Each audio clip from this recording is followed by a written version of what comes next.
पुन्हा एकदा जाऊयात, सोमेश कोलगे सध्या आपल्या सोबत आहेत। सोमेश, लोकसभा निवडणुकांमध्ये इंडिया आघाडीचं जे काही एकूण परफॉर्मन्स होता त्यामुळे बराचसा कॉन्फिडन्स काँग्रेसचा वाढल्याचं आपल्याला दिसतंय आणि त्याचा परिणाम म्हणावा लागेल।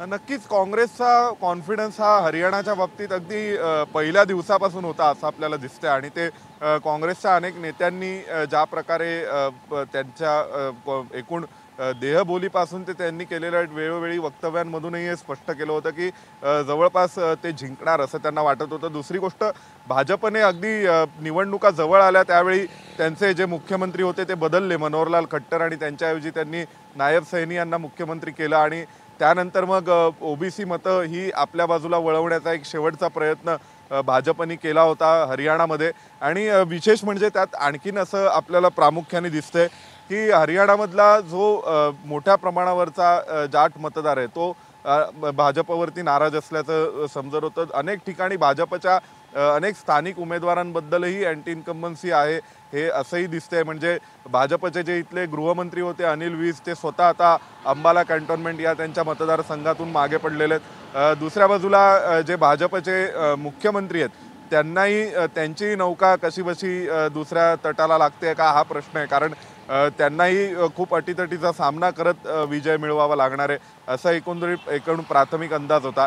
आणि विशेष म्हणजे भाजपच्या मतदारामधला जो निरुत्साह आहे तो हरियाणामध्ये पाहायला मिळाला आहे आणि तो जर प्रामुख्याने त्याचं प्रतिकात्मक जर आकडे पाहायचे असतील तर ते ज्या प्रकारे गुडगावमध्ये किंवा ज्या प्रकारे फरीदाबादमध्ये 50% कमी मतदान झालं की जिथे भाजपचा मतदार खूप मोठ्या प्रमाणावर राहतो किंवा IT कंपन्यांमध्ये काम करणारा किंवा जो शहरी मतदार आहे तो मोठ्या प्रमाणावर राहतो, आणि या शहरी मतदारांमधला मध्यमवर्गीय मतदारामधली जी नाराजी होती भाजपबद्दलची ती मग विविध कारणास्तव असेल, मग ते त्यांना इन्कम टॅक्समध्ये न मिळणारी कुठल्याही प्रकारची सूट किंवा त्यांनी गुंतवलेल्या शेअर मार्केटमधल्या एकूण सगळ्या गुंतवणुकीवर लावला जाणारा LTCG टॅक्स असेल, अशा अनेक छोट्या छोट्या मुद्द्यांमधून हा जो मध्यमवर्गीय तो पिचला गेलेला आहे। एका बाजूला महागाई आणि दुसऱ्या बाजूला टॅक्सेसचं बर्डन, आणि ज्यावेळी दुसऱ्या ठिकाणी म्हणजे इतर जो ग्रामीण भागातला मतदार आहे त्या मतदारासमोर शेतकऱ्यांचे अनेक प्रश्न होते की त्यांच्या शेतीमालाला